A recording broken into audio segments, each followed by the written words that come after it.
Somesh and I am PR from Girlscript Jalandhar. With me is Arvind from Girlscript Udaipur. And we will be your host for this event, Introduction to Cybersecurity, organized by Girlscript Jalandhar in collaboration with Girlscript Udaipur. Nowadays, we all are connected to internet through our devices. Ever wondered how your data is kept safe from malware threats? The concept of keeping your data safe over internet is cybersecurity. And to facilitate us with a workshop on cybersecurity, among us we have a hacker. Don't worry, an ethical hacker. Mr. Rahul Kumar.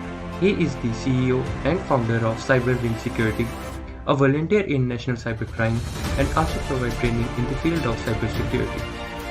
We welcome you, sir. Now over to you, Arvind. Welcome, sir. We are delighted to have you with us. Everyone, you would be wondering why we need his workshop. Workshop will provide great opportunities in setting career options in this field.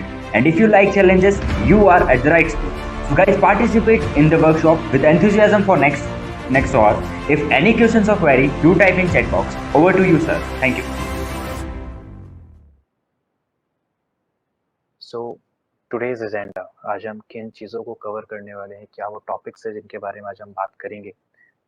सबसे पहले हम cyber security का introduction लेंगे, जहाँ पे हम जानेंगे importance of cyber security के बारे में कि आज की डेट में साइबर सिक्योरिटी का क्या रोल है हम सबकी लाइफ में।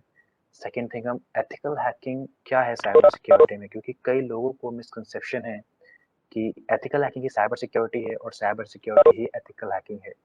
तो क्या डिफरेंस है एथिकल हैकिंग और साइबर सिक्योरिटी में, ये आज हम क्लियर करेंगे। थर्ड पॉइंट में हम जानेंगे कि रियल लाइफ अटैक्स के बारे में, कि अभी जो रियल लाइफ अटैक्स चल रहे हैं, अभी जो ऑनलाइन अटैक्स हो रहे हैं, इन सब चीज़ों के बारे में।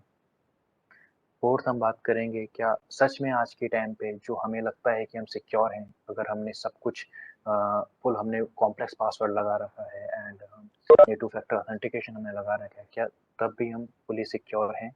तो इस चीज़ के बारे में थोड़ा सा डिस्कस करेंगे।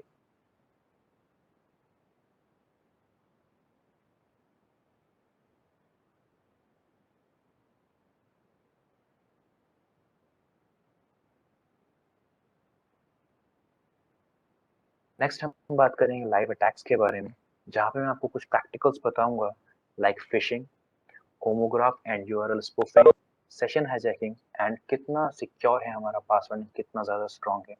इन सब चीज़ के ऊपर हम प्रैक्टिकल में बात करेंगे, क्योंकि थ्योरेटिकल अगर मैं आपको समझाऊंगा तो शायद आपको उतना सा इंटरेस्ट नहीं आएगा एंड एक टाइम के बाद आप एग्जॉस्ट हो जाओगे। लेकिन अगर हम लाइव अटैक्स प्रैक्टिकली देखेंगे तो आपको चीज़ें समझने में और उसको और ज़्यादा डिटेल में जानने में और ज़्यादा इंटरेस्ट आएगा, राइट। तो नेक्स्ट स्टेप में हम बात करेंगे कि साइबर सिक्योरिटी के फील्ड में हमें क्या करना चाहिए और क्या नहीं करना चाहिए, यानी कि जो डेली हम इंटरनेट का यूज़ करते हैं, डेली कोई ना कोई वेबसाइट को ब्राउज करते हैं, तो वहाँ हमें क्या करना चाहिए, क्या नहीं करना चाहिए। टॉप सर्टिफिकेशंस के बारे में बात करेंगे, साइबर सिक्योरिटी के वो टॉप सर्टिफिकेशंस कौन कौन से हैं, जिसका स्टार्ट करके यानी कि जिन सर्टिफिकेशंस को आप जब क्लियर करते हैं तो कैसे अपना करियर को आप आगे बढ़ा सकते हैं उन सर्टिफिकेशंस के थ्रू। एंड लास्ट हम बात करेंगे साइबर सिक्योरिटी करियर पाथ, यानी कि कौन कौन से करियर आप इस फील्ड में बना सकते हैं। ओके, सबसे पहले हम बात करते हैं साइबर सिक्योरिटी के इंट्रोडक्शन के बारे में। सो यहाँ पे आपको एक पॉइंट नजर आ रहा होगा, cyber incident are on the rise. India was the second most attacked country by cyber criminals after Japan in Asia Pacific in 2020, according to an IBM report. 2 million computers misuse offenses every year, BBC website का through ये हमें news मिला है। तो इसका मतलब क्या है? इसका मतलब ये है कि आज के वक्त पे अगर हमको ये लगता है कि हमने कोई ऐसी साइट पे हमने विजिट नहीं किया, जहाँ से हमने कोई कंटेंट डाउनलोड नहीं किया, हमने कोई फाइल डाउनलोड नहीं की, लेकिन उसके बाद भी हमारे सिस्टम में कोई ऐसा मालवेयर आ सकता है जो कि इस्तेमाल करा जा सकता है बॉटनेट में एक नेटवर्क बनाने के बाद एक डीडोस अटैक परफॉर्म करने के लिए। अगर आपका कोई डेटा हैक नहीं हुआ है, अगर आपका कोई डेटा स्टील नहीं हुआ है, अगर आपका सिस्टम क्रैश नहीं हुआ है, तो इसका मतलब ये नहीं है कि आपका सिस्टम, आपका कंप्यूटर, आपका लैपटॉप, आपका स्मार्टफोन हैक नहीं हुआ है। अगर आपका डेटा बिल्कुल सही सलामत है, आपका लैपटॉप, डेस्कटॉप का डेटा फुल सिक्योर आपने रखा हुआ है, कुछ वहाँ पे मैनिपुलेशन नहीं हुआ है आपके डेटा में, तो उसका मतलब ये नहीं आपका डेटा फुली सिक्योर है। आपका डेटा किसी ना किसी साइबर अटैक में इन्वॉल्व हो सकता है, जैसे DDoS, distributed denial of service. तो आगे बढ़ते हैं। सबसे पहले हम बात करते हैं importance of cyber security in our daily life, कि साइबर सिक्योरिटी का हमारी डेली लाइफ में क्या इंपॉर्टेंस है। तो अगर हम सुबह की मॉर्निंग से बात करते हैं, तो जैसे ही हम रोज सुबह सो के उठते हैं, तो हमारे व्हाट्सएप पे रोजाना हमें कुछ मैसेजेस देखने को मिलते होंगे, गुड मॉर्निंग मैसेजेस, जो आपके फैमिली मेंबर्स आपको भेजते हैं, आपके फ्रेंड्स आपको भेजते हैं, आपके रिलेटिव्स आपको भेजते हैं। गुड मॉर्निंग सुबह होती है, सुबह एक टी, कॉफी, बिस्किट्स के साथ फोटो आती है, आप सबके व्हाट्सएप पे आप उसको डाउनलोड करते हो एंड वहाँ पे आपको गुड मॉर्निंग के मैसेजेस देखने को मिलते हैं। और वही गुड मॉर्निंग के मैसेजेस आप दूसरे को सेंड करते हो, दूसरा तीसरे को सेंड करता है, right. And same thing will happen जब कोई फेस्टिवल आता है। अभी होली है एंड होली के मैसेजेस आप सबके व्हाट्सएप पे आएंगे, लोग उसको शेयर करेंगे, ठीक है। तो इन्हीं चीज़ों के बीच में अगर कोई ऐसा मैलिशियस पैकेट क्राफ्ट किया, कोई मैलिशियस इमेज क्राफ्ट किया किसी हैकर ने, किसी एक होली के पिक्चर के बैकएंड पे, और वो अगर मैलिशियस पैकेट मैंने आपको भेजा एंड जैसे आप उसको डाउनलोड करेंगे, तो आपका सिस्टम हैक, आपका स्मार्टफोन हैक हो सकता है उससे, राइट। तो साइबर सिक्योरिटी का हमारे डेली लाइफ में क्या इंपॉर्टेंस है, ये हम सुबह के जो गुड मॉर्निंग मैसेजेस आते हैं हमारे व्हाट्सएप पे, हम यहाँ से समझ सकते हैं। तो ये तो बात थी सिर्फ सुबह के गुड मॉर्निंग मैसेजेस की, लेकिन हम रोजमर्रा की जिंदगी में न जाने कितनी ही बार कुछ ऐसी वेबसाइट्स को ओपन करते होंगे, कुछ सोशल मीडिया साइट्स में से लिंक्स को ओपन करते होंगे, जहाँ पे जाने अनजाने हम कुछ ऐसी जगह पे चले जाते हैं, रिडायरेक्ट हो गया, फिर कुछ ऐसा कंटेंट हम डाउनलोड कर लेते हैं जिससे हमारे सिस्टम के सिक्योरिटी पे कहीं ना कहीं कुछ इफेक्ट पड़ना स्टार्ट होता है। साइबर सिक्योरिटी एक ऐसा कंसर्न है जो कि सिर्फ उसके लिए नहीं जो टेक सेवी है, फिर उसके लिए नहीं जो इस इंडस्ट्री में है।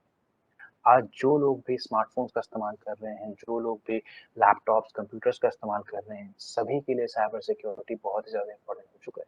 क्योंकि आज की इस डिजिटल एज में जहाँ पे हम हर चीज़ ऑनलाइन कर रहे हैं, चाहे वो ऑनलाइन पेमेंट की बात हो, चाहे वो ऑनलाइन शॉपिंग की बात हो, हम पेट्रोल पंप पे जाते हैं, वहाँ पे हम पेट्रोल फिल करवाते हैं, वहाँ पे सब ऑनलाइन ट्रांजेक्शन होता है। यानी कि कुछ भी आज के टाइम पे आप कर रहे हो, सभी के सभी आपके क्या है, इंटरनेट से आप कनेक्ट हैं, डिजिटली आप कनेक्ट हैं हर एक सिस्टम से। तो साइबर सिक्योरिटी का रोल कितना ज़्यादा इम्पोर्टेंट रखता है आपके लाइफ में, आप यहीं से समझ सकते हैं कि एक सुबह से लेके रात को सोने तक आप इंटरनेट से कनेक्ट हैं, और कोई भी ऐसी चीज़ जो इंटरनेट से कनेक्टेड है,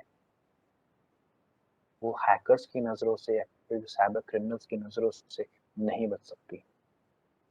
और ऐसा कोई भी चीज़ नहीं है आज के इस डेट में जो कि वर्नेबल ना हो। ऐसी कोई भी सिक्योरिटी नहीं है जो फुल प्रूफ हो, और ऐसी कोई भी वर्नेबिलिटी नहीं है जो कि बहुत ही ज़्यादा छोटी हो। वर्नेबिलिटी जिनको नहीं पता कि वर्नेबिलिटी क्या होता है, उनको बता देता हूँ। वर्नेबिलिटी मतलब होता है कोई भी एक वीकनेस, किसी भी सिस्टम की वीकनेस जहाँ से हम उसको सिस्टम पे अटैक कर सकते हैं, दैट इज कॉल्ड वर्नेबिलिटी। तो कोई भी सिक्योरिटी फुल प्रूफ नहीं होती है, कोई भी सिक्योरिटी। लिनक्स कहते हैं कई लोग कि लिनक्स जो है फुल प्रूफ है, सिक्योरिटी फुल प्रूफ है, वहाँ पे लिनक्स पे कोई अटैक नहीं कर सकता। लेकिन हाल ही में लिनक्स के कर्नल में एक बहुत बड़ा बग डिस्कवर किया गया, बहुत बड़ी वर्नेबिलिटी उसमें मिली। तो जो लोग ये मानते थे अभी तक कि लिनक्स जो है फुल सिक्योर है, तो लिनक्स के कर्नल में भी वर्नेबिलिटी मिली है हाल ही में, और बहुत पुरानी वर्नेबिलिटी है वो। सो कोई भी सिक्योरिटी फुल प्रूफ नहीं है आज की डेट में, कोई वर्नेबिलिटी छोटी नहीं है। तो साइबर सिक्योरिटी का क्या इंपॉर्टेंस है, यहाँ से आपको ये पिक्चर क्लियर हुआ होगा। नेक्स्ट हम बात करते हैं कि एथिकल हैकिंग का साइबर सिक्योरिटी में क्या रोल है। तो जिन लोगों को ये लगता है कि एथिकल हैकिंग साइबर सिक्योरिटी है and cyber security he ethical hacking है, तो उनको मैं बता देना चाहता हूँ कि एथिकल हैकिंग जो है वो आप एक सब डोमेन बोल सकते हो साइबर सिक्योरिटी का, या फिर एक सब कैटेगरी है साइबर सिक्योरिटी की। Cyber security is a very huge domain, बहुत बड़ा डोमेन है साइबर सिक्योरिटी। जैसे फॉर एग्जांपल आपने बीटेक सुना होगा सभी लोगों ने कि बीटेक है, bachelors in technology. So B Tech अलग अलग डोमेन में आप करते हैं, अलग अलग ब्रांच में आप करते हैं। बीटेक आपको कंप्यूटर्स में भी होता है, बीटेक आपका मैकेनिकल में भी होता है, बीटेक आपका सिविल में भी होता है, अलग अलग रहता है। इसी तरीके से साइबर सिक्योरिटी का बहुत बड़ा डोमेन है, बहुत वास्ट डोमेन है। उसके अंदर आपका एथिकल हैकिंग भी आता है, उसी के अंदर आपका CHFI भी आता है, जहाँ पे हम CHFI जो सर्टिफिकेशन है डिजिटल फॉरेंसिक्स का, जो हम साइबर क्राइम इन्वेस्टिगेशन के लिए उसका इस्तेमाल करते हैं, फॉरेंसिक्स एनालिस्ट, जितनी भी चीजें हैं जो जहाँ पे आप किसी एक पर्टिकुलर चीज को सिक्योर कर रहे हैं, किसी डिवाइस को आप सिक्योर कर रहे हैं या फिर एक नेटवर्क आप सिक्योर कर रहे हैं जिन चीजों की मदद से, वो सभी की सभी चीजें साइबर सिक्योरिटी के अंडर आती हैं, राइट। और एथिकल हैकिंग जो है वो साइबर सिक्योरिटी एक पार्ट है जहाँ पे हम दूसरों के नेटवर्क को, दूसरों के सिस्टम को पेनिट्रेट करते हैं, उसमें से वर्नरेबिलिटीज फाइंड आउट करते हैं, लेकिन उनकी परमिशंस के साथ। एथिकल हैकिंग और हैकिंग में बस इतना सा फर्क है कि एक विदाउट परमिशन करता है और एक परमिशन के साथ करता है। यानी कि जो हैकर होगा आपकी परमिशन नहीं लेगा आपकी सिस्टम को पेनिट्रेट करने के लिए। ऑन द अदर हैंड जो एथिकल हैकर्स होते हैं वो परमिशन लेके करते हैं। एथिकल हैकर्स का काम इतना होता है सिस्टम में वीकनेसेस ढूंढता है, वो सिस्टम में वही चीज करता है जो हैकर करता है, लेकिन एक गुड इंटेंशन के साथ। एथिकल हैकर्स होते हैं वो सिस्टम में वर्नेबिलिटीज फाइंड आउट करने के ही पैसे लेते हैं, यानी कि वो बग भी निकालेंगे, वो वर्नेबिलिटीज भी निकालेंगे, सिस्टम को हैक भी करेंगे एंड वो उसका पैसे भी लेंगे। तो वो एथिकल हैकर्स होते हैं। तो आई होप आपको समझ में आया होगा कि एथिकल हैकिंग और साइबर सिक्योरिटी अलग है। अगर आप बोलते हैं कि मुझे साइबर सिक्योरिटी में जाना है, मुझे साइबर सिक्योरिटी सीखना है, तो साइबर सिक्योरिटी तो बहुत बड़ा डोमेन हो गया। साइबर सिक्योरिटी में क्या सीखना है ये आपको डिसाइड करना पड़ेगा। ओके, थर्ड पॉइंट है रियल लाइफ अटैक्स के बारे में हम बात करते हैं कि रियल लाइफ अटैक्स कौन कौन से हैं इस वक्त एंड कौन कौन से अभी ऐसे अटैक हैं जिनसे आपको बचना चाहिए। तो अभी लेटेस्ट अटैक की अगर हम बात करूं तो एक मेरे दिमाग में एक अटैक आता है, एक रैकेट चल रहा है, ऑनलाइन सेक्सटॉर्शन रैकेट। तो जो सेक्सटॉर्शन अटैक होता है ये एक्चुअल में है क्या, ये आप सभी को ध्यान से सुनना है और अपने फैमिली मेंबर्स को इसके बारे में अवेयर करना है, अपने फ्रेंड्स रिलेटिव्स को इसके बारे में बताना है। तो आप में से सभी लोगों की ऑलमोस्ट फेसबुक की आईडी होगी, आप सभी फेसबुक का इस्तेमाल करते होंगे, वहाँ पे आपके पास फ्रेंड रिक्वेस्ट आते होंगे, वहाँ पे आपके पास मैसेजेस आते होंगे। तो ये कुछ अटैक इस तरीके से है कि फॉर एग्जांपल एक पर्सन है ABC, उस ABC पर्सन के पास एक एक XYZ लड़की का फ्रेंड रिक्वेस्ट आता है। तो ABC पर्सन जैसे ही उस रिक्वेस्ट को एक्सेप्ट करेगा, wait for second,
hello hello Rahul sir,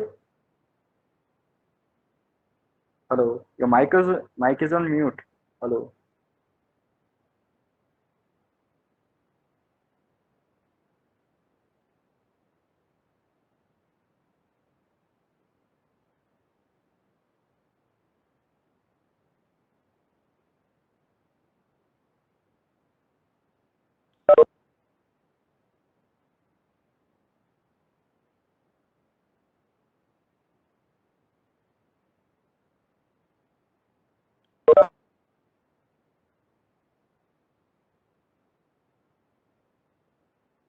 hello. Yeah, yes, sir. Now audible, sir. Okay okay, continue करते हैं। हाँ, तो हम रियल लाइफ अटैक्स के बारे में बात कर रहे थे। तो सिनेरियो क्या बन रहा है यहाँ पे कि एक एबीसी लड़का है एंड उसको एक्स वाई जेड लड़की की एक फ्रेंड रिक्वेस्ट आती है। तो जैसे ही वो उस एक्स वाई जेड लड़की का फ्रेंड रिक्वेस्ट एक्सेप्ट करता है, तो वहां पे उनसे कुछ मैसेजिंग स्टार्ट होता है, वहां पे कुछ उनके बात होती है मैसेज पे। एंड देन वो लड़की उससे उसका व्हाट्सएप नंबर मांगती है। एंड जैसे ही उनकी कुछ बात होती है, कुछ दिनों बात होती है, कुछ हफ्ते बात होती है, तो वो व्हाट्सएप पे आते हैं। अब जब व्हाट्सएप पे चैट स्टार्ट होता है, तो देन वहां पे जो सामने लड़की होती है वो उसको वीडियो कॉल करती है। एंड एक बात ध्यान रखिएगा, जो भी मैं आपको बता रहा हूँ ये रियल इंसिडेंट है, ये हो चुके हैं। एंड ऐसी कई कंप्लेंट्स हमारे पास आई हैं जिनको हमने नोटिस किया है एंड इसको सॉल्व किया है। तो ये इंसिडेंट आप एक स्टोरी मत समझना, ये एक रियल इंसिडेंट है जो मैं आपको बता रहा हूँ। एंड आप सभी को इन चीजों से अवेयर रहना है। ओके। सो वो लड़की उसको वीडियो कॉल करती है व्हाट्सएप पे। एंड वीडियो कॉल करने के बाद कुछ ऐसा वीडियो कॉल पे उसको प्रेजेंट करती है कि बेसिकली वो क्या करता है, जो लड़की रहता है सामने, वो उसके सामने उस लड़के के सामने जब वीडियो कॉल करता है उसको बोलता है कि अपना शक्ल दिखाओ। जब लड़का मना करता है तो उसको इंसिस्ट करती है कि अपनी शक्ल दिखाओ वीडियो कॉल पे।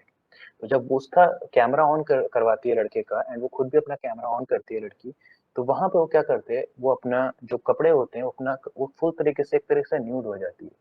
एंड देन वहां पे उसको स्टार्ट करता है उसका स्क्रीन रिकॉर्डिंग, या फिर उसका जो वीडियो कॉल होता है वो हम रिकॉर्ड करते हैं।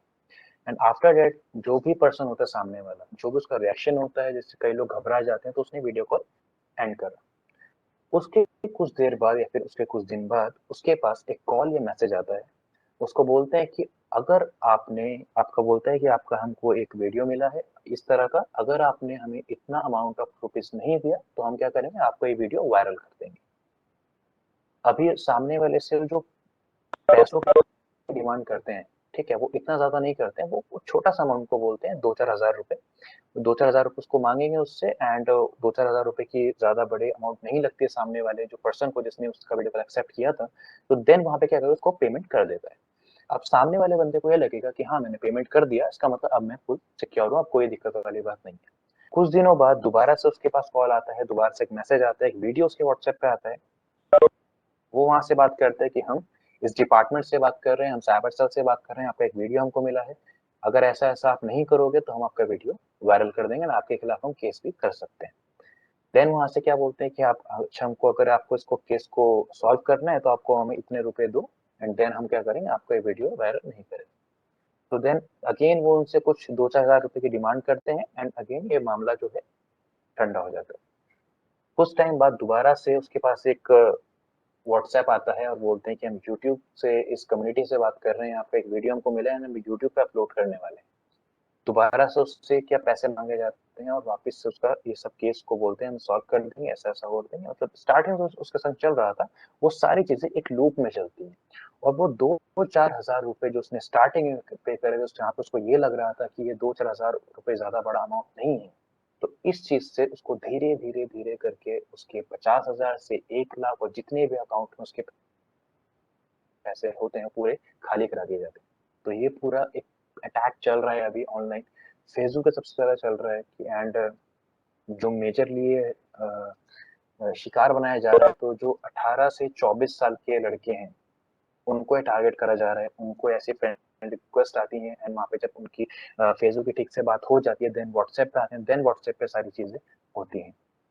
तो इस चीजों से आप अवेयर रहिए। एंड जो आपके फ्रेंड्स हैं, आपके भाई हैं, और जो भी मतलब लोग हैं आपके कॉन्टैक्ट में, उन सभी को आप अवेयर करिए इस चीज को लेके। ठीक है, ये कुछ अटैक चल रहे हैं। इसके साथ ही online jobs and online shopping के कुछ अटैक्स चल रहे हैं।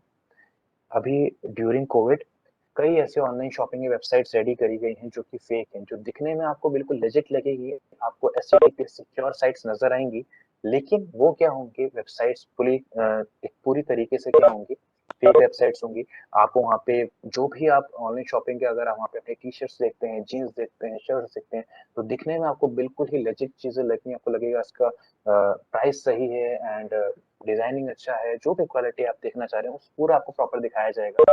लेकिन जब उस ऑर्डर को आप प्लेस करोगे एंड वहां पे आपको कैश ऑन डिलीवरी का ऑप्शन नहीं मिलता है, आप डायरेक्टली ऑनलाइन पेमेंट करना होता है आपको, तो जब उस ऑर्डर को आप प्लेस करोगे, आपके पास ऑर्डर प्लेस भी होगा और ऑर्डर आपको रिसीव भी होगा, लेकिन ऑर्डर रिसीव होने के बाद जो चीज आपको मिलेगी वो चीज वो नहीं होगी जो आपने ऑर्डर किया था, राइट।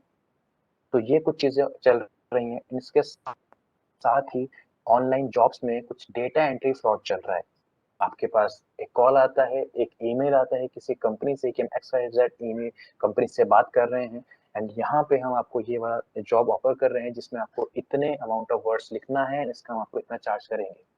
तो ये इतना अमाउंट को लिखने के बाद सडनली कोई भी अगर नॉर्मल पर्सन होगा, वो यही सोचेगा कि अगर मुझे इतने वर्ड लिखने पे इतने 15-20 हजार रुपए मिल रहे हैं तो उसमें क्या हो रहा है। तो जो भी पर्सन होगा जो ये वर्क करना स्टार्ट करेगा, वो करना स्टार्ट करेगा काम, वहाँ पे पूरा टाइपिंग करेगा, पूरा डेटा एंट्री करेगा काम। एंड जब वो पूरा अपना ये वर्क देगा सामने वाले को, पर्सन को जो भी उस कंपनी से फोन आया था, वहां पे वो क्या करेंगे, उसका जो भी एरर्स हैं, उसके टाइपिंग में एरर निकालेंगे, उसकी स्पेलिंग मिस्टेक्स निकाल देंगे और इस तरीके से उनको ये बता देंगे कि आपका जो वर्क था वो एक्यूरेट नहीं था, आपकी जो टाइपिंग में एक्यूरेसी नहीं थी, आपके वर्ड्स में आपके फॉन्ट्स गलत थे। इस तरीके से कोई भी चीजें निकाल के आपके वो पैसे वहाँ पे क्या कर लेते हैं, एक तरीके से आपके पैसे वहाँ पे अपनी तरफ वो जब्त करा लेते हैं। और होता क्या है, स्टार्टिंग में इन जॉब्स में आपसे एडवांस पेमेंट मांगा जाता है कि आप 5,000 और 10,000 का अमाउंट हमें यहाँ पे सेव कर दीजिए, और जैसे ही आप अपना वर्क कंप्लीट करेंगे वो अमाउंट जो होगा आपकी सैलरी में डिडक्ट हो जाएगा, या फिर आपको उस अमाउंट को सैलरी में से ऐड करके आपको दे देंगे। इस तरह का पूरा एक गेम प्लान बनाया जाता है, सामने वाले के माइंड को मैनिपुलेट करा जाता है। तो इस तरह की चीजें अभी आजकल चल रही हैं। तो इन चीजों से आपको अवेयर रहना है, अपनी फैमिली मेंबर्स एंड रिलेटिव्स को आपको अवेयर करना है, अपने फ्रेंड्स को। ओके, नेक्स्ट हम बात करते हैं क्या हम सच में सिक्योर हैं। तो जो चीजें मैंने यहाँ पे आपको बताई, चाहे हमारे व्हाट्सएप के मैसेजेस हों, चाहे वो हमारे जो फेसबुक के सोशल मीडिया अकाउंट्स हों, जहाँ पे हम डेली अपना इतने वक्त गुजार देते हैं, जहाँ पे कोई ना कोई ऐसा लिंक हमको मिलता है कि हमें ऑनलाइन शॉपिंग्स हम करते हैं कहीं पे जाके, या फिर हम कहीं पे जाके हम ऑनलाइन जॉब्स फाइंड आउट करते हैं। तो इन सभी चीज जो मैंने अभी आपको बताई, क्या आपको अभी भी लगता है कि आप सच में सिक्योर हैं? अगर किसी को अभी भी लगता है कि सच में सिक्योर हैं, तो मैं उनसे एक क्वेश्चन पूछना चाहूंगा कि क्या आप ट्रू कॉलर का इस्तेमाल करते हैं? क्या आप किसी फोटो वीडियो एडिटिंग का इस्तेमाल करते हैं? क्या आपने कभी भी टोरेंट से कुछ मूवीज, कुछ पेड सॉफ्टवेयर को फ्री में डाउनलोड किया है? अगर आपका जवाब है हाँ, तो इट मीन्स कि आप कहीं ना कहीं आपका डेटा कॉम्प्रोमाइज हुआ है, कहीं ना कहीं आपका सिस्टम की सिक्योरिटी कॉम्प्रोमाइज हुई है। क्योंकि ट्रू कॉलर की सबसे पहले अगर हम बात करते हैं, तो ट्रू कॉलर एक ऐसा एप्लीकेशन है जो कि हमें नंबर्स को आइडेंटिफाई करने का उसका यूज करते हैं। लेकिन अगर आप ट्रू कॉलर की सेटिंग्स में जाके चेक करेंगे, तो वहां उस सेटिंग्स में आपको एक परमिशंस का ऑप्शन नजर आएगा। परमिशंस पे ऑप्शन पर जाने के बाद अगर आप चेक करेंगे, तो वो आपके फोन की सभी तरह की परमिशंस अलाउ करके यूज हो रहा होगा। अब वहां पे आपको एक गैलरी का भी परमिशन नजर आएगा जो कि होगा ऑन। तो आप सिर्फ इतनी सी बात समझिएगा कि अगर कोई ट्रू ऐसा एप्लीकेशन है जो कि एक किसी नंबर को आइडेंटिफाई करने के लिए उसका इस्तेमाल कर रहे हैं, तो इन दैट केस उस नंबर के आइडेंटिफाई करने वाली एप्लीकेशन को आपको गैलरी का क्या यूज है। अगर कोई एप्लीकेशन सिर्फ इसलिए आपको यूज कर रहे हैं कि वो आपको नंबर आइडेंटिफाई करके ला के देगा, तो उस एप्लीकेशन में आपके गैलरी की परमिशन का क्या रोल है देना। इसी तरीके से अगर आप टोरेंट से कोई फाइल डाउनलोड करते हैं, कोई पिक्चर्स डाउनलोड करते हैं, तो उन पिक्चर्स फाइल्स या फिर कोई भी ऐसा सॉफ्टवेयर है, तो उन सॉफ्टवेयर के साथ ऐसे ही मैलिशियस एप्लीकेशन आपको बाइंड करके दी जा सकती हैं, जिनका इस्तेमाल हैकर आपके सिस्टम का एक्सेस लेने के लिए कर सकता है। तो ये कुछ चीजें हैं जिनको हमें सोचना पड़ेगा कि क्या हम सच में सिक्योर हैं आज के इस डेट में।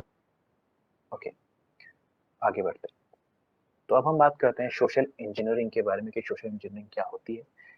यहाँ पे मैं आपको कुछ प्रैक्टिकल दिखाऊंगा करके, कि किस तरीके से किसी का भी यूजर नेम एंड पासवर्ड को गैदर करा जाता है, किस तरीके से एक लिंक को सेंड करके किसी का भी यूजर नेम पासवर्ड जो है वो अपने सिस्टम पे हम देख सकते हैं कि उसका क्या यूजर नेम पासवर्ड है। लेकिन उसको समझने से पहले हमको ये समझना पड़ेगा कि सोशल इंजीनियरिंग क्या होता है।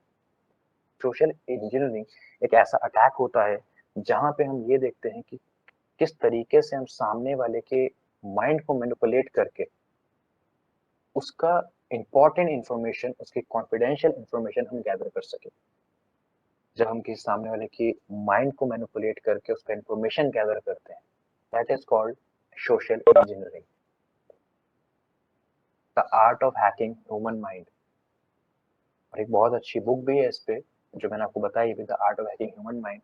तो इसमें पूरा बताया गया है कि किस तरीके से आप सोशल इंजीनियरिंग को परफॉर्म कर सकते हो एंड किस तरीके से आप सेंसिटिव इंफॉर्मेशन गैदर कर सकते हो किसी भी एक पर्सन से, चाहे वो उसका यूजर नेम पासवर्ड हो, चाहे वो उसका पर्सनल एड्रेस हो, उसका फोन नंबर हो, उसके बैंक रिकॉर्ड्स हो और उसके सिक्योरिटी इंफॉर्मेशन हो। सोशल इंजीनियरिंग के अंदर ही एक सब कैटेगरी आता है या फिर एक सब पार्ट है फिशिंग।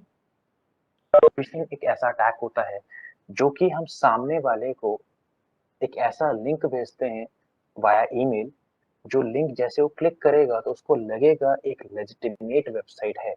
उसको लगेगा, फॉर एग्जांपल हमने फेसबुक का एक ऐसा क्राफ्टेड लिंक सामने वाले को भेजते हैं, हमने विक्टिम को भेजते हैं, जैसे ही विक्टिम उस लिंक पे क्लिक करेगा तो विक्टिम को लगेगा ये एक ओरिजिनल फेसबुक का पेज है, लेकिन वो होगा डुप्लीकेट और फेक। और विक्टिम जैसे ही उस लिंक पे क्लिक करेगा एंड उस पेज पे जाएगा रिडायरेक्ट होके, जैसे हम यूजर नेम पासवर्ड अपने डिटेल्स डालेगा, वो यूजर नेम पासवर्ड आप अपने सिस्टम पे देख सकते हैं कि उसने जो भी वहां पे यूजर नेम पासवर्ड डाला वो सारे के सारे यूजर नेम पासवर्ड अपने सिस्टम पे देख सकते हैं। ये होता है फिशिंग। और फिशिंग के भी 3 कैटेगरी होती है, smishing, wishing and fishing. Fishing आप समझ गए जो हम ईमेल से करते हैं। विशिंग जो हम वॉइस कॉल के थ्रू करते हैं, जैसे वॉइस कॉल आपको कॉल आते होंगे कि हम इस एटीएम से, हम इस ब्रांच से बात कर रहे हैं, आपका एटीएम जो है एक्सपायर हो गया है एंड उसको रिन्यू कराने के लिए आपको ओटीपी बताना पड़ेगा, तो that is called wishing. And smishing होता है यही चीज हम एसएमएस के थ्रू करते हैं, तो वो हमारा स्मिशिंग कहलाता है।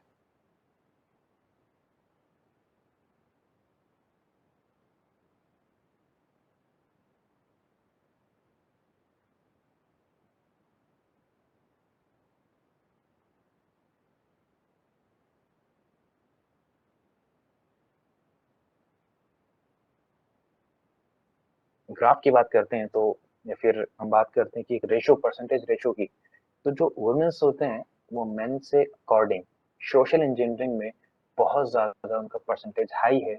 यानी कि जो वुमेन होती हैं, जो लड़कियां होती हैं, वो लड़कों के मुताबिक ज्यादा अच्छी और ज्यादा बेहतर और ज्यादा सक्सेसफुल सोशल इंजीनियरिंग करना जानती हैं। यानी कि सामने वाले के दिमाग के साथ किस तरीके से खेला जाए, सामने वाले का दिमाग किस तरीके से मैनिपुलेट करके उस इंपॉर्टेंट इंफॉर्मेशन को गैदर करा जाए, यहाँ पे वुमेन जो है वो आगे हैं। और ये एक सर्वे हुआ था जहाँ पे पता चला था कि मैन से अगर कंपेयर करेंगे तो वुमेन का जो रेशो है सोशल इंजीनियरिंग वो ज्यादा हाई है। तो अभी मैं आपको प्रैक्टिकल बताता हूँ कि किस तरीके से हम फिशिंग अटैक्स को परफॉर्म करते हैं एंड कैसे हम किसी को भी एक लिंक भेज के उसका user name and password gather कर सकते हैं। ओके, अब मैं आपको अपना वर्चुअल मशीन पे लेके चलता हूँ एंड वहां पे आप मुझे बताइएगा कि आपको स्क्रीन विजिबल है या नहीं। ओके विशाल, मुझे बताइएगा आपकी स्क्रीन विजिबल है या नहीं।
Okay.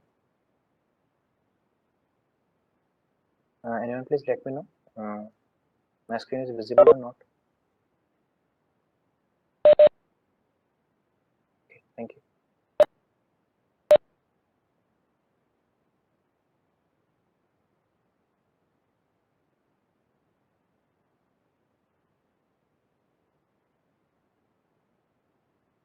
ओके, मैं आपको बताता हूँ कि किस तरीके से हैकर्स जो हैं एक फेक फिशिंग लिंक या फिर एक फेक वेबसाइट को बेसिकली डिजाइन करते हैं।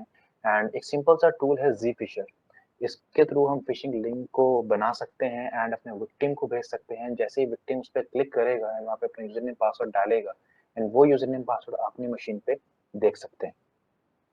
तो काफी लोग ये बोलेंगे कि हम जो विक्टिम होगा वो क्यों उस लिंक पे क्लिक करेगा एंड क्यों वहाँ पे यूजर नेम पासवर्ड डालेगा।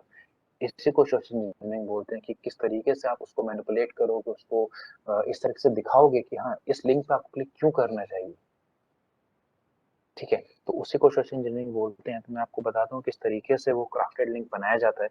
तो एक टूल है जी फिशर, उसके थ्रू हम इसको क्रिएट करेंगे।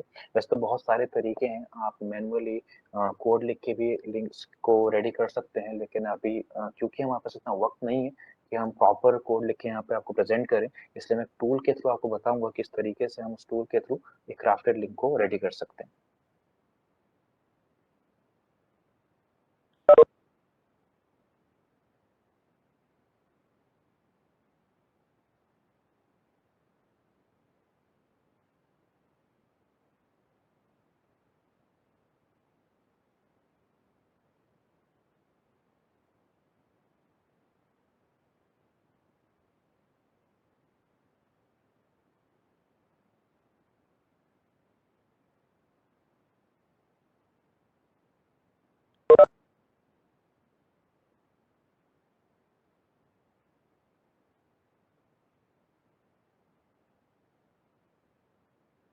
ओके, तो जैसे कि आप देख सकते हैं यहाँ पे मल्टीपल अकाउंट्स आपको नजर आ रहे हैं, जैसे फेसबुक है, इंस्टाग्राम है, गूगल, माइक्रोसॉफ्ट, नेटफ्लिक्स, पेपर। इसी तरीके से 33 अकाउंट्स हैं जिनका यूजर नेम एंड पासवर्ड आप गैदर कर सकते हो अपने विक्टिम को लिंक भेज के। तो यहाँ पे एक एग्जांपल के लिए हम फेसबुक सेलेक्ट करते हैं, एंटर प्रेस करते हैं। देन यहाँ पे आपसे पूछेगा किस तरह का लॉगिन पेज आपको दिखाना है, ट्रेडिशनल देना है, advance voting pool, fake security login, Facebook messenger login.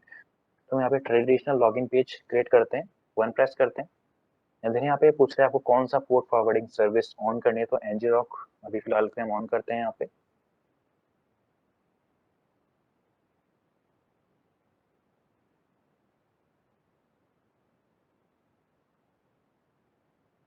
तो यहाँ पे उसने हमें दो यूआरएल लाके दी हैं, URL1 एंड URL2।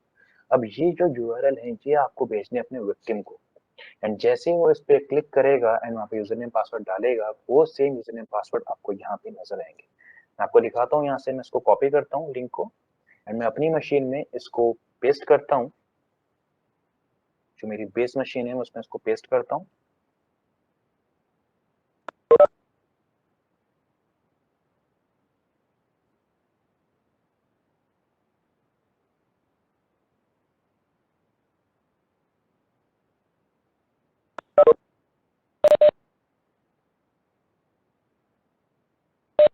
ओके,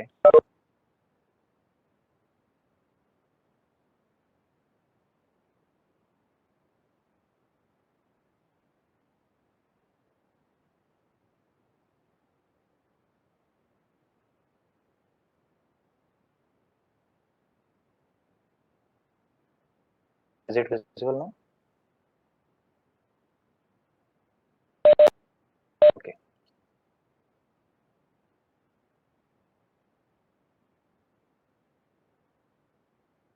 तो यहाँ पे एक फेसबुक का ट्रेडिशन है, एक डेमो पर्पस के लिए हम इसका इस्तेमाल कर रहे हैं। तो यहाँ पे मैं एक लॉगिन आईडी पासवर्ड डालता हूँ, लॉगिन पे क्लिक करता हूँ। और अभी अगर मैं हम चलते हैं जो हमारे पास हमारा कलरलेस मशीन है वहां पे, लेट्स सी वहां पे हमें क्या मिलता है।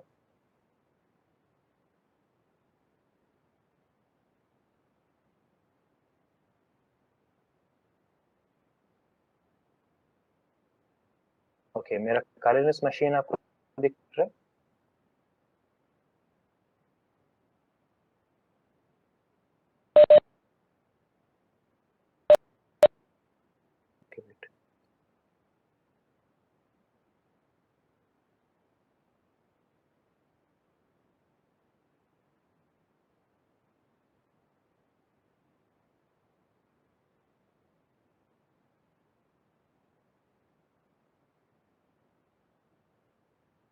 Is it visible now?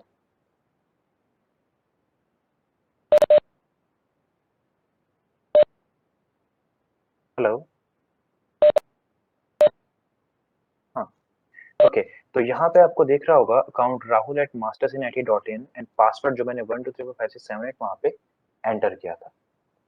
तो दिख रहा है आपको यहाँ पे जो मैंने वहां पे यूजर नेम पासवर्ड डाला था वो सेम यूजर नेम पासवर्ड आपको यहाँ पे भी नजर आ रहा है।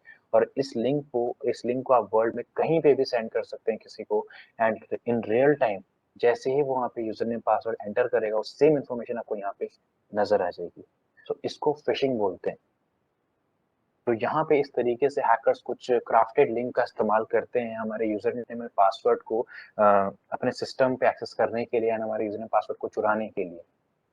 तो इसका बेस्ट एग्जांपल मैं आपको दे सकता हूँ कि जैसे कि हम बात करते हैं कि हमको फेसबुक में हमको कई बार ऐसे नोटिफिकेशंस आते हैं, कई ऐसे गेम्स देखने को मिलते हैं जहाँ पे हमसे वो सामने से एक क्विज टाइप का आता है कि जानिए आप 5 साल के बाद क्या थे, जानिए आप नेक्स्ट सुपरस्टार आप कौन से होंगे। इस तरह की कुछ चीजें नजर आती हैं, कुछ गेम्स नजर आते हैं।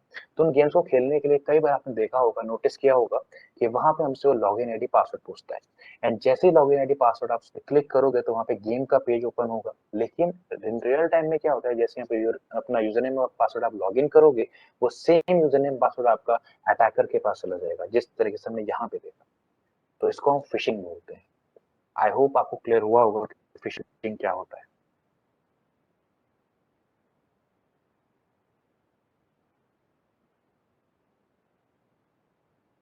Okay,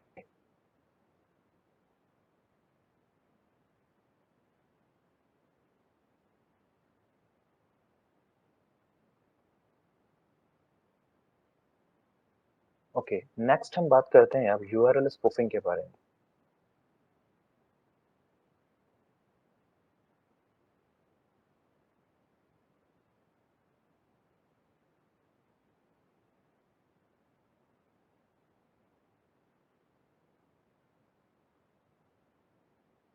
okay, let's talk about homograph and URL spoofing. So URL spoofing and homograph एक ऐसे अटैक होते हैं जहां पे हम क्या करते हैं, एक यूआरएल का डुप्लीकेट बना के विक्टिम को सेंड करते हैं। जैसे फॉर एग्जांपल आपको यहाँ पे स्क्रीन पे दिख रहा होगा www.adobe।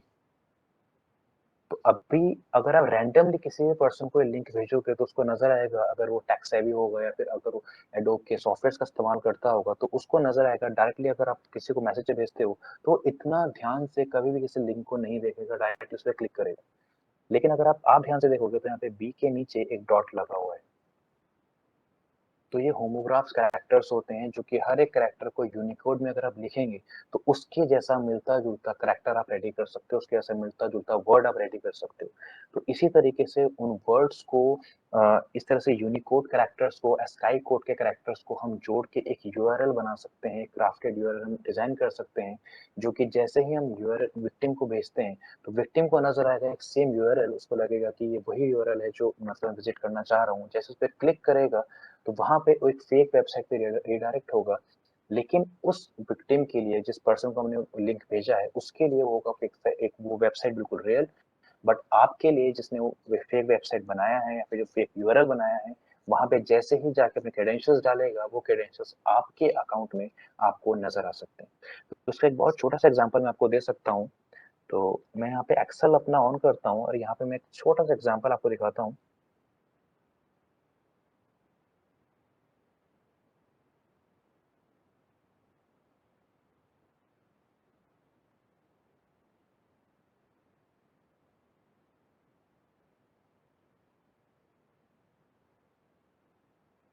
ओके, तो फॉर एग्जांपल मैं यहाँ पे लिखता हूँ www.apple.com।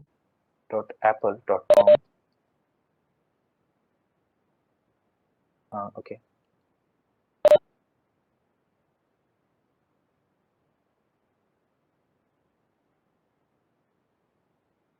नाउ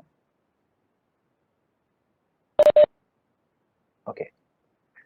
तो यहाँ पे मैंने लिखा है www.apple.com और सेम यूआरएल मैं यहाँ पे भी डालता हूँ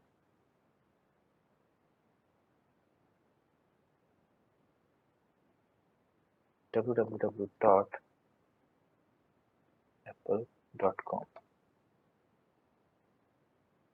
ओके, तो दो यूआरएल आपको सामने नजर आ रहे हैं apple.com के।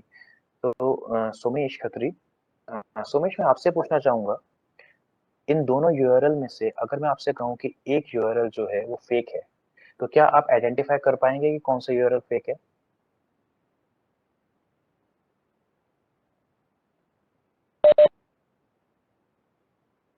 पर्पल वन फेक है।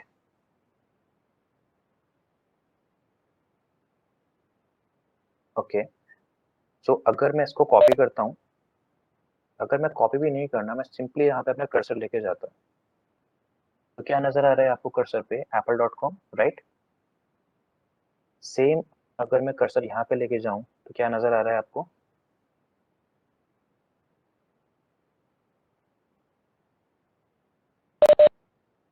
happy.com। फिर कौन सा हुआ? The second one. So difference क्या हुआ यहाँ पे? अभी दिखने में तो आपको लेजिटिमेट लग रहे हैं ना, दिखने में आपको सेम यूआरएल लग रहे होंगे दोनों यूआरएल, लेकिन जो ये वाला यूआरएल है ये सही है और ये वाला क्या है? फेक है। अब यहाँ पे मैंने करा क्या, मैंने यहाँ पे यूआरएल को स्पूफ किया। मैंने यहाँ पे लिखा www.app,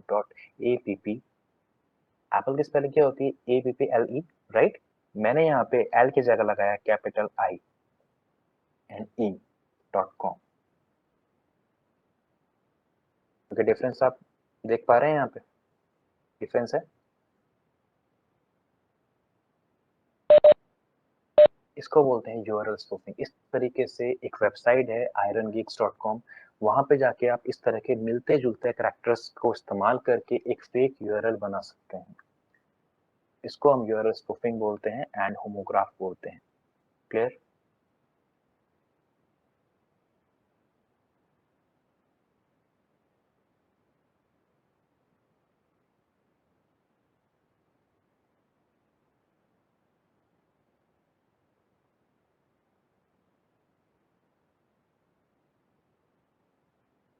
ओके,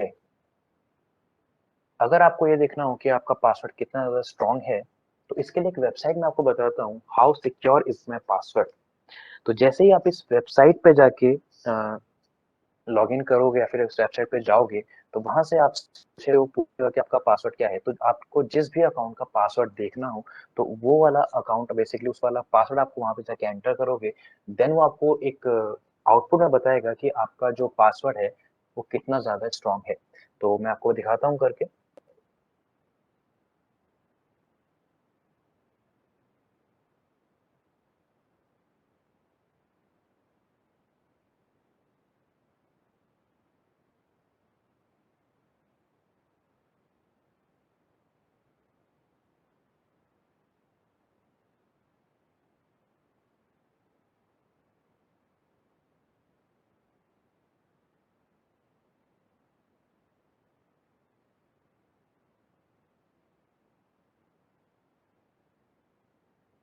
ओके, स्क्रीन दिख रही है मेरी आप सभी को?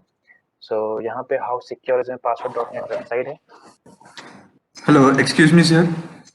Yes, Sir, can you speak in English? I'm not able to understand. actually most of the students are not able to understand English, that's why. Okay, sir. Fine. Okay, so इस website पे आप जाएंगे, यहाँ पे आपको एक password लिखना है, जो भी आपका जिस भी आपका पासवर्ड है। फॉर एग्जांपल यहाँ पे पासवर्ड लिखता हूँ मैं, admin123। तो यहाँ पे आपको बताएगा कि आपका पासवर्ड कितनी देर में क्रैक हो सकता है। सो यहाँ पे 1 आवर में आपका वाला पासवर्ड क्रैक हो सकता है। अगर मैं यहीं पे कॉम्प्लेक्स पासवर्ड लिखता हूँ, admin@123 स्टार, एक कॉम्प्लेक्स पासवर्ड मैंने यहाँ पे लिखा, तो यहाँ पे आपको नजर आ रहा है कि 1 मंथ में ये पासवर्ड आपका क्रैक हो सकता है। तो इसलिए हमेशा अगर आपको ये चेक करना हो कि आपका पासवर्ड कितना ज़्यादा कॉम्प्लेक्स है, तो इस वेबसाइट पे जाके आप चेक कर सकते हो कि आपका पासवर्ड कितना ज़्यादा कॉम्प्लेक्स पासवर्ड है। तो यहाँ पे अब मैं मोर कॉम्प्लेक्स पासवर्ड लिखता हूँ।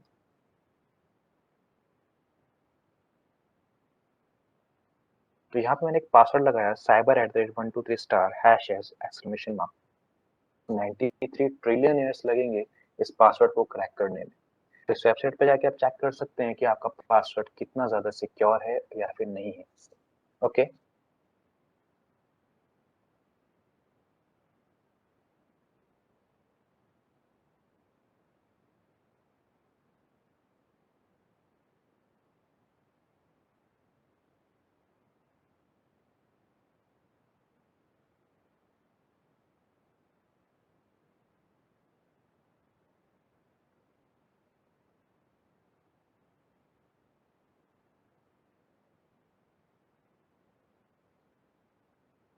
Okay, let's talk about internet पे हमें क्या करना चाहिए एंड क्या नहीं करना चाहिए।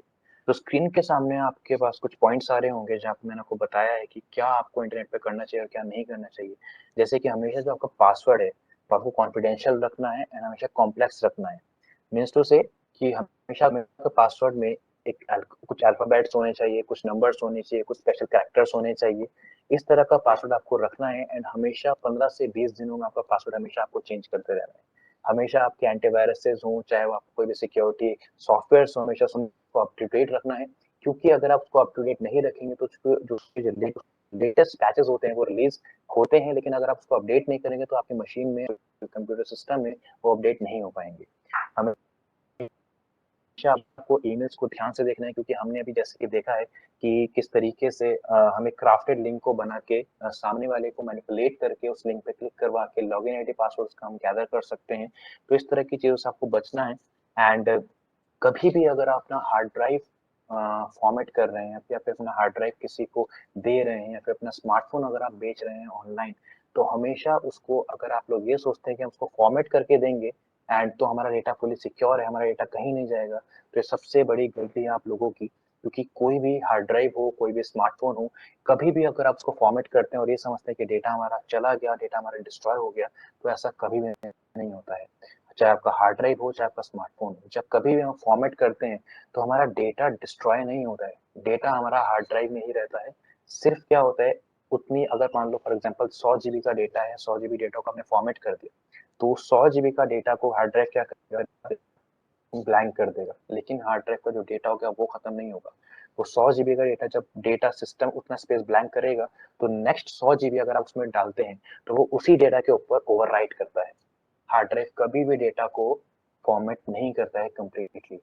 इसलिए कभी भी अपना एंड्रॉयड मोबाइल या स्मार्टफोन अगर आप बेचते हैं, ऑनलाइन सेल करते हैं, तो हमेशा आपको ध्यान रखना है कि हमेशा कभी भी आप फॉर्मेट करें तो फॉर्मेट करने के बाद उसके ऊपर और गार्बेज डेटा डालें, देन फॉर्मेट करें, देन दें। क्योंकि अगर आपको कॉन्फिडेंशियल कुछ भी डेटा रह गया स्मार्टफोन में तो वो आपका डेटा रिकवर करा जा सकता है वेरी इजीली। एंड हमेशा अपने ब्लूटूथ एंड वाईफाई डिवाइस को ऑफ रखना है, क्योंकि पब्लिक एरिया में अगर आपके Bluetooth and wifi device on रहते हैं तो वहां पे आपके पास कई तरह के अटैक्स होते हैं, चाहे वो ब्लूटूथ अटैक हो, चाहे वो वायरलेस अटैक्स हो।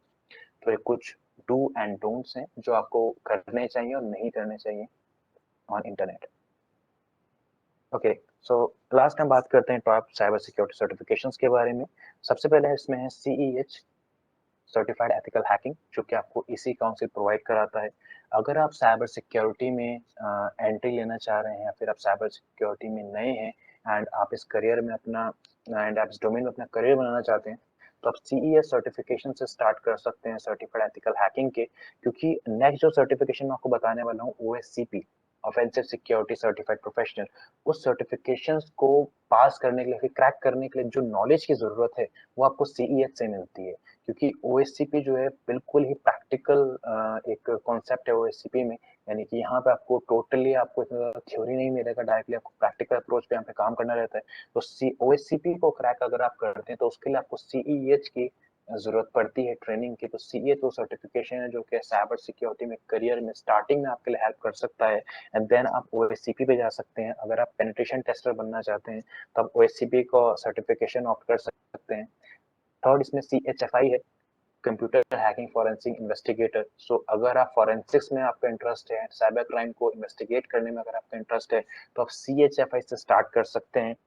ऑन द अदर हैंड, अगर आपको क्लाउड कंप्यूटिंग में इंटरेस्ट है, क्लाउड सिक्योरिटी में आपका ज्यादा आपका इंटरेस्ट है, वहाँ पे आप जाना चाहते हैं, तो आप CCSP सर्टिफिकेशन है वो आप कर सकते हैं। तो ये 4 अलग अलग सर्टिफिकेशन है। अगर आप साइबर सिक्योरिटी में नए हैं, करियर स्टार्ट कर रहे हैं, तो आप CH से स्टार्ट कर सकते हैं। OSCP सर्टिफिकेशन उनके लिए है जिनके फाउंडेशनल नॉलेज अच्छी है साइबर सिक्योरिटी में, जिनको एथिकल हैकिंग कॉन्सेप्ट्स क्लियर है, फंडामेंटल्स क्लियर है, वो OSCP पे जा सकता है। फॉरेंसिक्स में जिनका इंटरेस्ट है वो CHFI कर सकता है, एंड क्लाउड सिक्योरिटी में जिनका इंटरेस्ट है वो CCSP सर्टिफिकेशन कर सकता है। तो ये वो 4 सर्टिफिकेशन है from my point of view जो आपको करने चाहिए अगर आप इसमें अपना करियर बना रहे हैं तो। एंड इसी के साथ ही अगर हम करियर की बात करते हैं, क्या करियर ऑप्शन आपको मिलते हैं, तो अगर आप ये सर्टिफिकेशन करते हैं, लाइक अगर आप पेनिट्रेशन टेस्टिंग का सर्टिफिकेशंस करते हैं, तो वहाँ पे आपको एक पेन टेस्टर का जॉब रोल ऑफर हो सकता है, आपको सिस्टम एडमिनिस्ट्रेटर का जॉब ऑफर हो हो सकता है, आपको सिक्योरिटी एडमिनिस्ट्रेटर का जॉब ऑफर हो सकता है, जहाँ पे आपको अच्छे खासा जो स्टार्टिंग पैकेज की अगर मैं बात करता हूँ, अब मैं यहाँ पे किसी जॉब पोर्टल के पैकेज की बात नहीं करूंगा कि आप जैसे monster.com पे आप गए या फिर आपने पे स्केल पे जाके चेक किया तो वहाँ पे आपको एक अच्छा खासा फिगर नजर आता है। लेकिन इन रियल टाइम अगर मैं समझता हूँ जो मैंने नोटिस करी है, तो आपको एक डिसेंट सैलरी 25 to 30,000 स्टार्टिंग में मिल सकती है। एक मिनिमम सैलरी जो मैं आपको एथिकल हैकर की या फिर पेन टेस्टर की बता रहा हूँ। एंड वन मोर थिंग कि एथिकल हैकर के जॉब से कोई भी एथिकल हैकिंग के प्रोफाइल से कोई भी जॉब नहीं होती है। अगर आप एथिकल हैकिंग करते हैं, जो जॉब आपको मिलती है वो आपको एज अ पेन टेस्टर मिलती है, एज अ वीएपीटी टेस्टर मिलता है। एथिकल हैकर का ऐसा कोई भी नहीं है जॉब जहाँ पे आपको जॉब रोल मिलेगा एथिकल हैकर। हर जगह आपको पेन टेस्टर कह के ही बुलाया जाएगा एंड पेन टेस्टर की आपको जॉब मिलेगी। तो 25 to 30,000 से स्टार्ट आपका करियर हो सकता है and up to 2 lakh per month आप कमा सकते हो इन साइबर सिक्योरिटी। तो आने वाला जो टाइम है वो साइबर सिक्योरिटी का टाइम है। इवन अभी भी साइबर सिक्योरिटी की बहुत अच्छी जॉब्स हैं एंड इन फ्यूचर और भी ज़्यादा करियर बूम होने वाला है साइबर सिक्योरिटी का, क्योंकि जितना ज़्यादा चीज़ें डिजिटल होंगी, जितना ज़्यादा आर्टिफिशियल इंटेलिजेंस आएगा, मशीन लर्निंग आएगा, एक चीज़ की डिमांड कभी नहीं खत्म होने वाली है, वो है साइबर सिक्योरिटी प्रोफेशनल्स की। तो अगर आपके पास नॉलेज है, सर्टिफिकेशन है, स्किल है, तो ऑब्वियसली आप अपना करियर इसमें बहुत अच्छा बना सकते हैं। बट एक चीज़ यहाँ पे डिमांड करता है, वो है हार्ड वर्क। आप कितना ज़्यादा हार्ड वर्क करते हैं, आप कितना ज़्यादा अपडेट रखते हैं खुद को इस इंडस्ट्री में, वो सबसे ज़्यादा मायने रखता है। क्योंकि और इंडस्ट्री में आप ऐसा कर सकते हैं कि आपने एक पेपर क्रैक किया, 1 साल मेहनत की, 1 साल के बाद पेपर क्रैक किया और उसके बाद 2-3 साल तक आप को अपडेट करने की ज़रूरत नहीं है। आप उसी डोमेन में रह सकते हैं 2-3 साल, 2-3 साल के बाद जब कोई नई टेक्नोलॉजी आएगी, देन वहाँ पे आपको खुद को अपडेट करना पड़ेगा।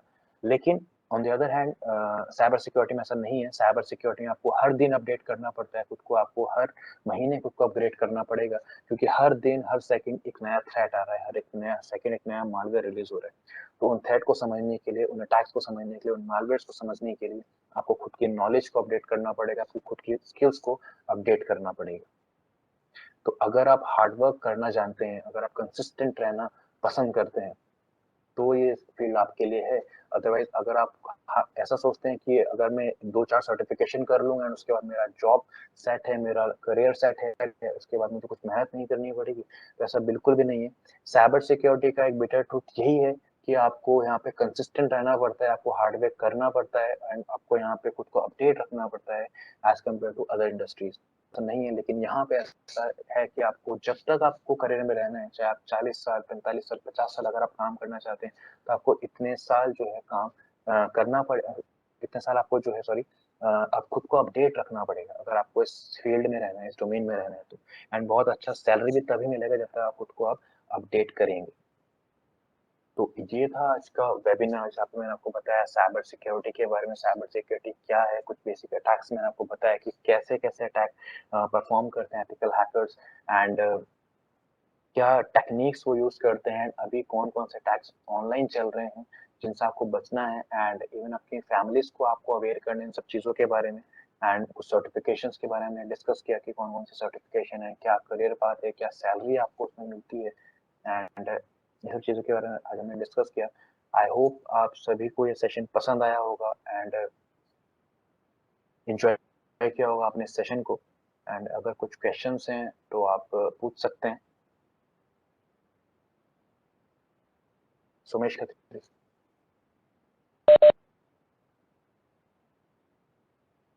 ओके।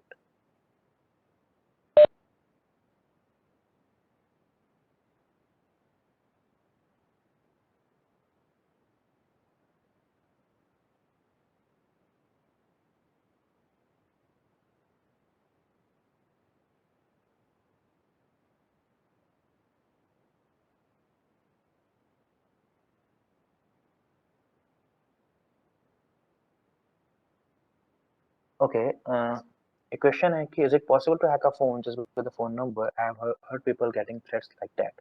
या ये पॉसिबल है, आप किसी के फोन नंबर से उनका फोन हैक कर सकते हो, क्योंकि अगर आपके पास फोन नंबर है तो आपके पास बहुत सारे तरीके हैं।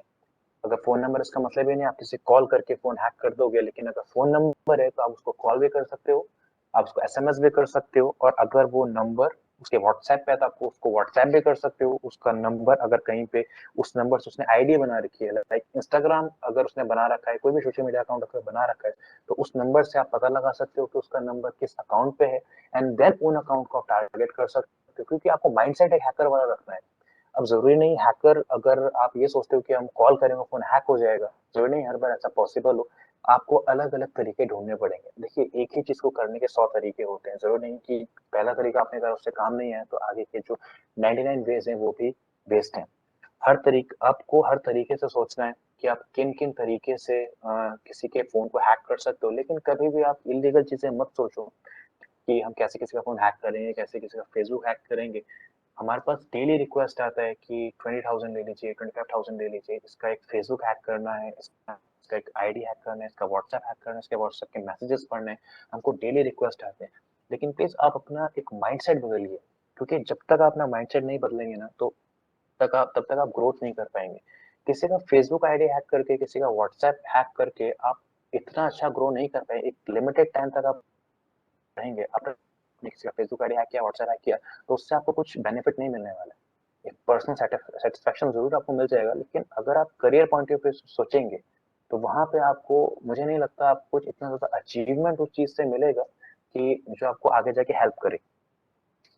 राइट, सो ये पॉसिबल है कि आप फोन नंबर से हैकिंग कर सकते हो। And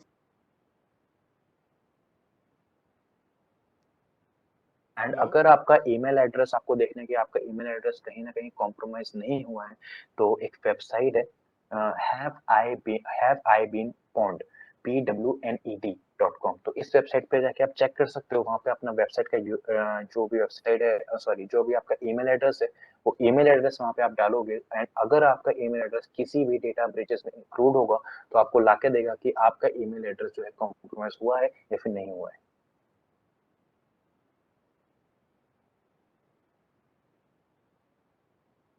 There are hello. some hello sir. websites that use our Gmail to sign in without password. Are they safe? हाँ, अगर कुछ ऐसी वेबसाइट्स हैं जो आपके जीमेल का एक्सेस लेके आपको लॉगिन करवा रही हैं, तो वहां पे भी क्या है, आपका डेटा जो है उस वेबसाइट के पास जा रहा है। ठीक है, तो आप ये नहीं बोल सकते हो सेफ है, क्योंकि आपका जो डेटा है, ठीक है, वो कहीं ना कहीं लिंक है उनकी पर्टिकुलर वेबसाइट के साथ। तो आपको सेफ नहीं बोल सकते कि वो सेफ है, क्योंकि आपका जो आईडी है वो तभी लॉगिन, अगर आपने ऑलरेडी जीमेल लॉगिन है तभी आपका वहां से कनेक्शन, आपका सिस्टम जो है कनेक्ट कर पाएगा। लेकिन आपने देखा होगा कई बार अगर वहां से आप तो पूछता है कि आप जीमेल के थ्रू लॉगिन कर सकते हो, लेकिन अगर आपने उस जीमेल आईडी को अपने सिस्टम पर लॉगिन नहीं किया है, तो जैसे आप क्लिक करोगे उस वाले ऑप्शन पे तो वहां से आपसे बोलेगा कि आपको लॉगिन करना पड़ेगा। लेकिन अगर ऑलरेडी आपके सिस्टम पे जीमेल लॉगिन है तो वहां से आपको यूजरनेम पासवर्ड की डिमांड नहीं करेगा। क्यों? क्योंकि आपका ऑलरेडी उस पर्टिकुलर ब्राउजर पे वो लॉगिन सेव हो रखा है। तो ऐसा नहीं है कि वो सेफ है।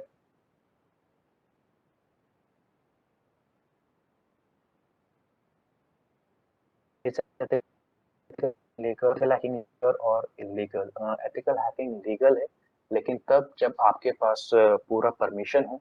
ऐसा नहीं कि अगर आप किसी के अच्छे के लिए हैकिंग कर रहे हो तो वो एक लीगल हैकिंग हो गया। एथिकल हैकिंग तभी लीगल है जब आप उसको, सामने वाले का आपके पास परमिशन लेटर हो। और ऐसा नहीं है कि आपने मुंह से बोला उसने हाँ बोल दिया, ऐसा नहीं होता है। प्रॉपर आपके पास परमिशन दिया जाता है, पूरा एक लेटर बनाया जाता है जहाँ पे जो ओनर होता है वो आपको परमिशन देता है कि आपको परमिशन है, आप इतने इतना डेटाबेस को एक्सेस कर सकते हो, यहाँ तक आप ब्रीचेस कर सकते हो, यहाँ पे पेनिट्रेट कर सकते हो। वो सभी पूरा पूरा परमिशन दिया जाता है, तभी जाके आप आगे उसमें वर्क करते हो।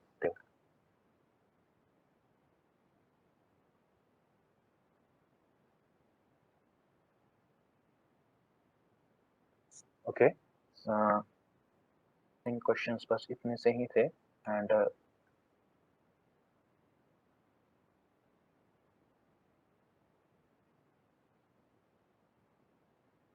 ओके, अगर आप सर। कोडिंग में बेस्ट नहीं है तो हेलो आप, sir. Yes, I am audible. Yeah, good evening sir. Good evening. Thank you for me present. Sir एक ये क्वेश्चन था कि ये डाउट क्लियर नहीं हो रहा कि डाटा स्ट्रक्चर जरूरी है और मेनली कोडिंग। लाइक मैंने साइबर सिक्योरिटी पढ़ी हुई काफ़ी, प्रैक्टिकली भी अप्लाई की है, बट अभी CTF वगैरह शुरू नहीं किया।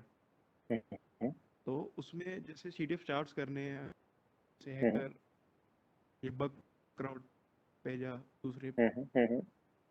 तो उसमें मैंने देखा काफ़ी CTF में बहुत ज़्यादा कोडिंग बेस्ड प्रॉब्लम्स आता, तो हम्म। कैसे स्टार्ट करें सर CTF का क्वेश्चन? देखिए ऐसा होता है कि अगर और आप इसका आंसर स्टार्टिंग कर रहे हो एथिकल एक्चुअली हैकिंग गूगल में, पे भी देखिए अगर आप एथिकल ओके। हैकिंग में स्टार्टिंग कर रहे हो तो वहां पे आपको प्रोग्रामिंग लैंग्वेज की जरूरत नहीं है from my point of view. क्योंकि अगर आप एक फॉर एग्जांपल आप इंग्लिश सीखते हो कहीं पे, है ना, आप कहीं पे इंग्लिश सीख रहे हो, तो वहाँ पे डायरेक्टली आपको वोकैबुलरी नहीं सिखाया जाएगा, आपको बेसिक स्ट्रक्चर से सिखाया जाता है। ठीक है, तो इसी तरह के मेरा मानना ये है कि अगर आप एथिकल हैकिंग फ्रॉम में द अपना नाउन। करियर स्टार्ट कर रहे हो तो वहां पे आपको प्रोग्रामिंग आने की जरूरत नहीं है। लेकिन अगर आपका फंडामेंटल्स क्लियर हो गए देन आपको प्रोग्रामिंग आने की जरूरत है। क्यों है? क्योंकि अगर आपको कोई भी एक वेबसाइट है उसका सोर्स कोड पढ़ना है, सोर्स कोड पढ़ने के लिए आपको प्रोग्रामिंग आना चाहिए, आपको एचटीएमएल आना चाहिए। Yes sir. ठीक है, या सर डाटा स्ट्रक्चर्स की बात अगर करें तो जैसे सी डाटा स्ट्रक्चर की कमांड होनी चाहिए अच्छी, बेसिक आता है तो एट द टॉप की जो बड़े लेवल के कर रहे हैं हम्म, फोर्सेज, ये जो देखिए कॉम्पिटिटिव स्टार्टिंग टाइप कर अगर रहे हैं आपको वो करना है ना, थोड़ा सा अलग हो गया, बट हाँ हाँ, बोलिए बोलिए। सर आप बोलिए, कंटिन्यू। हाँ, मैं आपको ये बोल रहा हूँ, अगर आप स्टार्टिंग कर रहे हैं, अगर आपको सीटीएस फाइंड करने हैं, या फिर अगर आप ऑनलाइन प्लेटफॉर्म पे जाके जैसे ट्राई हैक मी है, क्राउड आपने बोला, ठीक है, अगर ऐसे प्लेटफॉर्म पे जाके आपको हाँ करना हैकर, है तो, है ना, तो या फिर हैकर वन है, ठीक है, ऐसे प्लेटफॉर्म पे जाके अगर आपको अपने प्रैक्टिकल्स करने हैं तो वहां के लिए आपको थोड़ा सा सीटीएस फाइंड करने का आपको प्रोग्रामिंग आना चाहिए। लाइक आपको जावास्क्रिप्ट तो आना चाहिए, आपको पाइथन आना चाहिए। एंड ये भी नहीं, पाइथन देखो ऐसा हाँ सर लैंग्वेज उस है पे है जो कि हाँ। अलग अलग डोमेन्स के लिए आप इस्तेमाल कर सकते हो।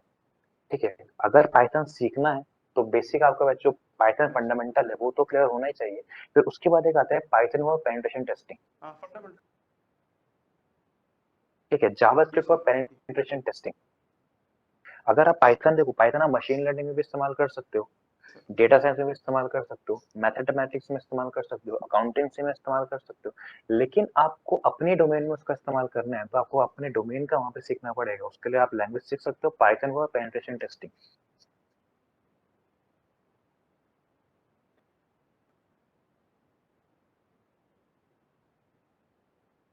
Sir one question. क्या? Thank you. सर पूछ रहा हूँ सर कि ये एथिकल हैकिंग के लिए नेटवर्किंग क्या जरूरत है सर? ऑब्वियसली मतलब कि बहुत ज्यादा, नेटवर्किंग मतलब आना। आपको एब्सोल्युटली अच्छा जैसे कि नेटवर्किंग आपको आना ही चाहिए।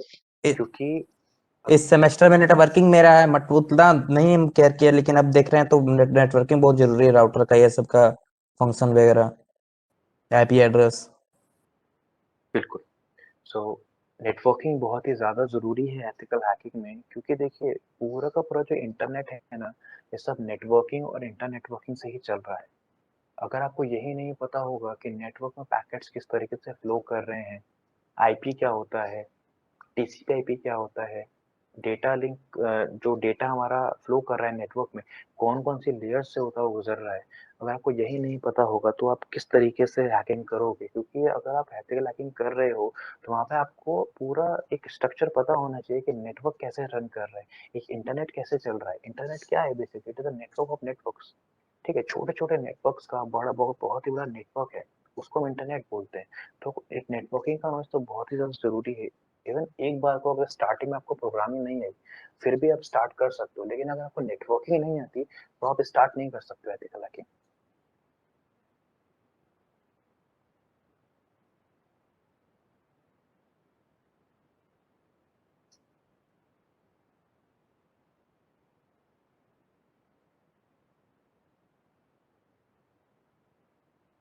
Hello, sir.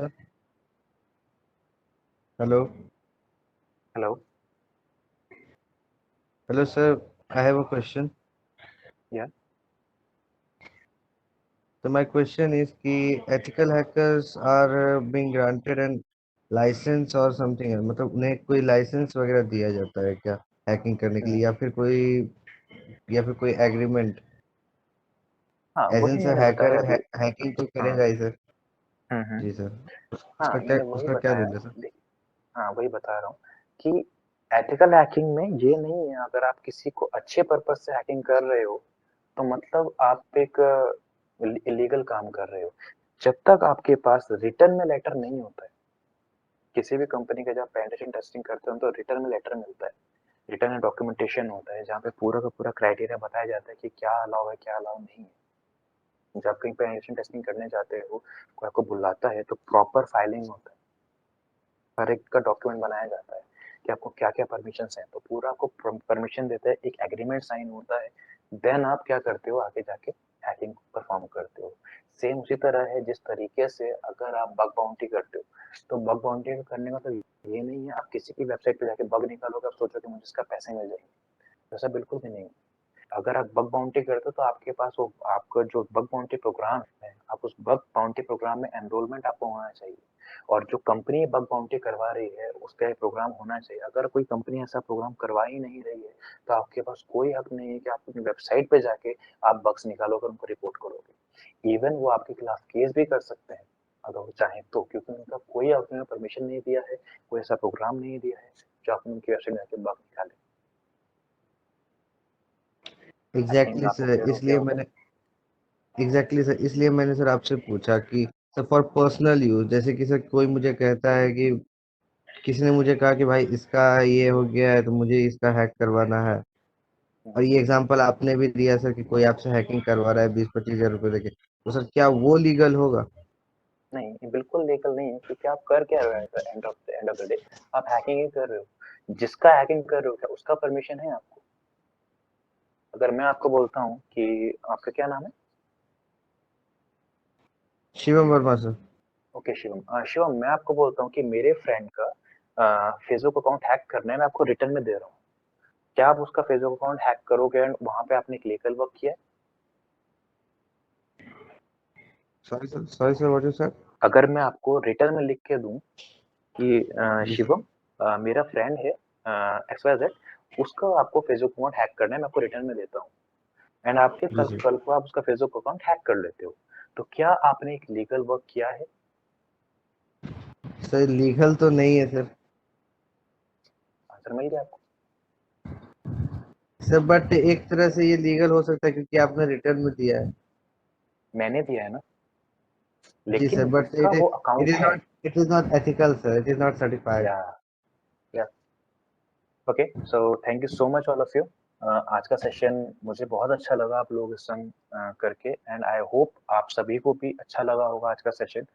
तो अगर आपको पसंद आया सेशन तो प्लीज फीडबैक दे दीजिएगा गर्ल्स के फाउंडेशन को, जैसा भी आपको सेशन लगा हो, चाहे सेशन अच्छा लगा हो चाहे बेकार लगा हो, जैसा भी लगा हो, थैंक यू सर। तो प्लीज आप फीडबैक दे दीजिएगा। Thank you so much. Sir Thank you, one last sir. Question. Thank you, sir, for your wonderful guidance to all our sir cybersecurity one last. enthusiasts. It was a wonderful evening spent with you, and our illustrations were awesome. We all are blessed to hear from you, sir. Hope we'll meet soon on another topic in this field. Thank you, sir. Thanks for joining, and thank you to all the participants for patiently listening to all our webinar. And now ये sir. everyone can leave, sir and please fill the feedback form. Rahul sir. As your e-certificate entirely depends on your feedback form. So do fill it. All the participants who fill the feedback form will get an e-certificate shortly within 3 to 5 days.